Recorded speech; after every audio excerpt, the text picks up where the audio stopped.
Parshas Chaya Sara. Very interesting happenings in this week's parsha, where we discuss a very pertinent issue, an issue that interests lots of people.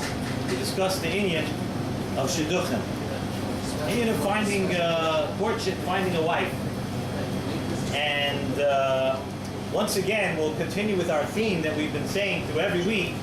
That when the Torah tells us what we would consider a story, when the Torah tells us something, of course it's not just a story. It's not coming just to tell us a story. It's coming to teach us something. So what is this? What is this whole story of Eliezer, Rivka, Avram Avinu, Yitzchak Avinu? What is it coming to teach us? What can we learn? What we take? Of course, we can take a lot out of the story, but we're going to try to focus in on a couple of different points here. There is a lot of people used to know that when Rav Pam Zatzal was alive, he gave a chumash year on Fridays, and his most famous chumash year that he gave throughout the most famous one the entire year was the one he gave every year, Parshas Chaya Sara. Because during Parshas Chaya Sara, he would speak about many of the different ways that shidduchim take place and mistakes that people make when looking for shidduchim, how to go about looking at shidduchim. So obviously it was a very, very popular shir, and everybody always knew the Parshas Chaya Sara shir of Rav Pam. And I was learning through a couple of different shiurim that he gave over the years, and I wanted to share with you a couple of things from there. We know that Avram Avinu was a very famous and rich personality. Avram Avinu at this time already, when he was going to marry off Yitzchak, Avram Avinu had acquired much fame, and he was a very rich man too. So we know that had Avram Avinu wanted, he could have very easily married Yitzchak off to a rich girl, or looked for yichas, or looked for anything that anybody wants to look for in a shidduch. Avram Avinu, had it all, and he could have found anything. Excuse me again. What did Avram Avinu look for? What was he interested in? Avram Avinu was interested in only one theme. He was interested in midas tovos and avas chesed. And that's what we see in the parsha. Avram Avinu wanted a wife for Yitzchak who had midas tovos and loved doing chesed. And Eliezer went, and he went to look for this wife. And we see in the Torah, we see in this week's parsha, that once Eliezer saw what he wanted to see in Rivka, he realized that Hashem had helped him right away. He quickly ended his search, and he saw that she had all the qualifications. He ended the search right there. So Rav Pam asked an unbelievable question. And this is a question with some 21st and I guess end of 20th century code words, which Rav Pam knew very well. Rav Pam asked, why did Eliezer end his search so quickly as soon as he saw? Why didn't he shop around? That's it, shop around. You see, maybe the first person that you see, the first thing, it fits all your qualifications. You right away settle. Shop around a little bit. See, maybe you could do better. Maybe you could find something, and that will be even better than this. Zok Rav Pam. Rav Pam said something very beautiful and a very, very powerful message. He says that often, very often, when a person is into this shopping around mode, the shopping never ends.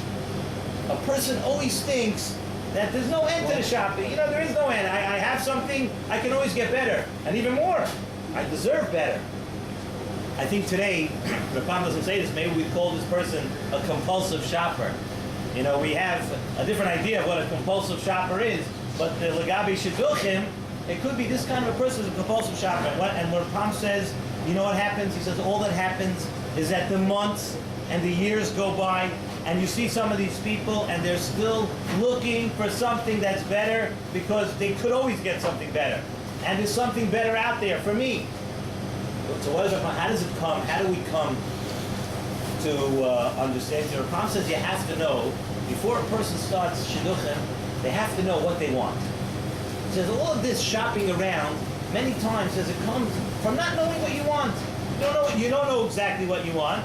And therefore you always think that it's not good enough for me. The Pam said over beautiful. get it right. Excuse me, coming down a little.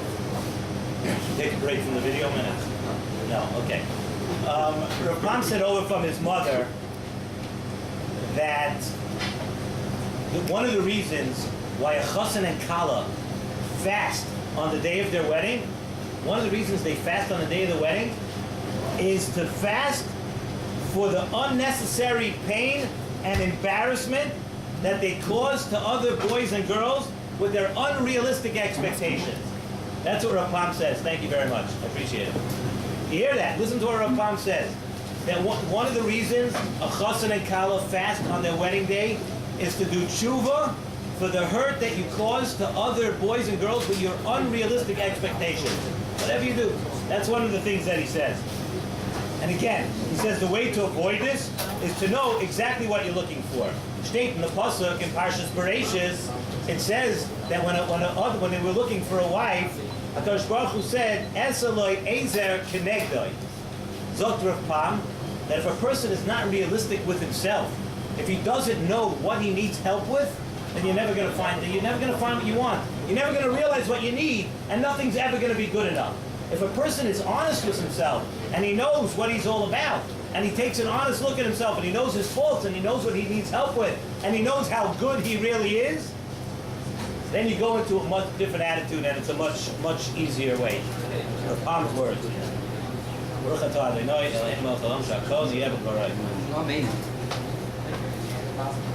Maybe next week I should take like a big sandwich. It'll help my throat even better. Gemara in S.S.S. Tainus Daf Chav Daled Omar Aleph says the following. Very interesting memra. That as long as a kala, this is the Gemara. The Gemara says as long as a kala's eyes are beautiful, you don't have to work. You don't have to look any further.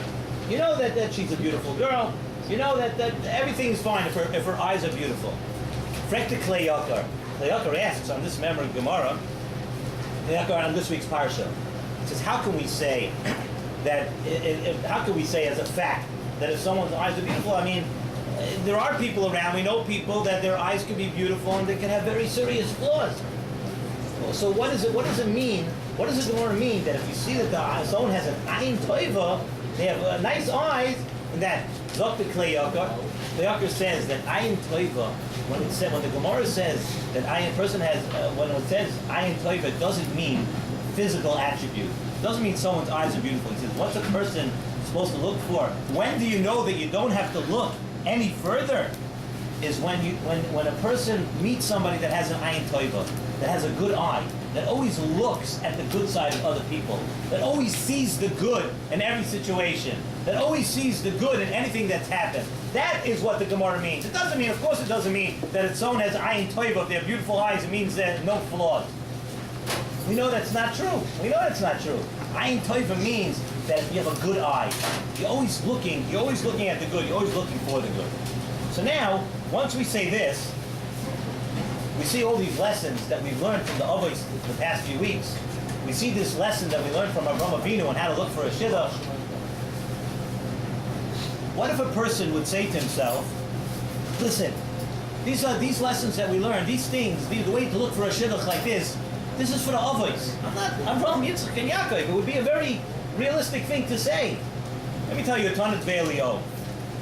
Tanit Ve'Eliyahu says the following, and I'm going to quote it to you.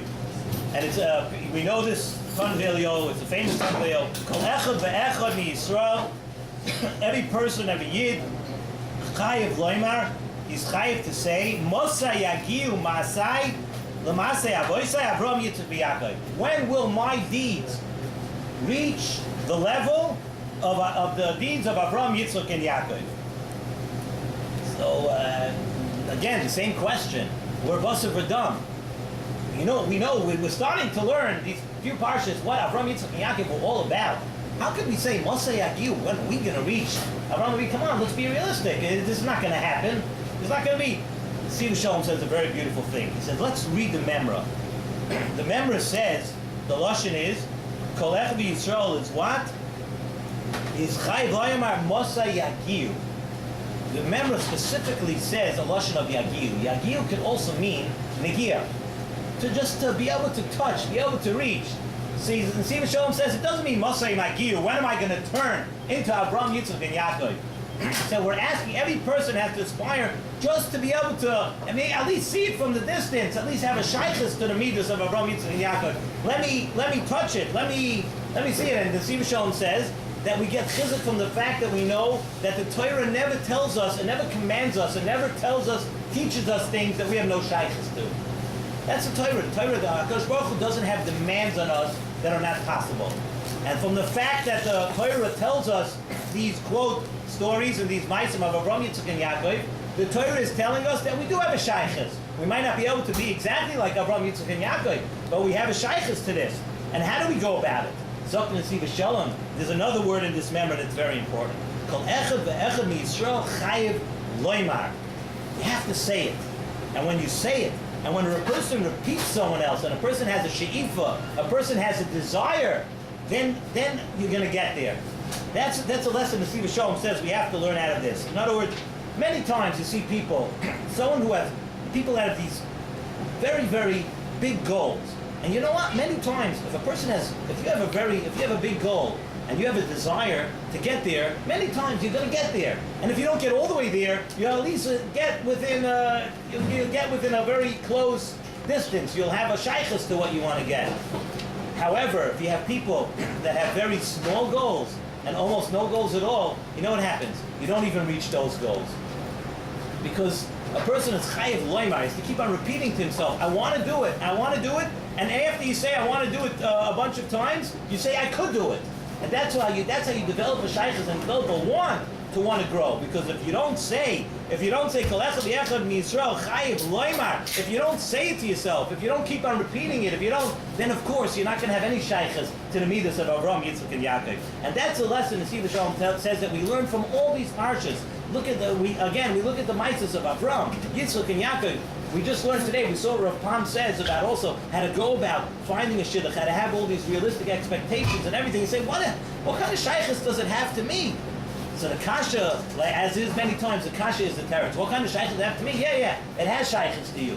It has shaykhus to you, but that's just it. It has a shaykhus. You don't have to be Avraham. You don't have to be Yitzchak. You don't have to be Yaakov. But you have to have the desire to grow. You have to have desire to somehow attain and be within within striking distance of the midas of Avraham, Yitzchak, and Yaakov. We should be zeichen. We should be able to work on it and be able to reach at least close to the midas. One more very important thing, which of course has to do with this week's parsha, inyan of HaTorah's HaToiv, inyan of Chesed. We have to thank the Baal Achsani over here, Rabbi Yosef Motorpearl.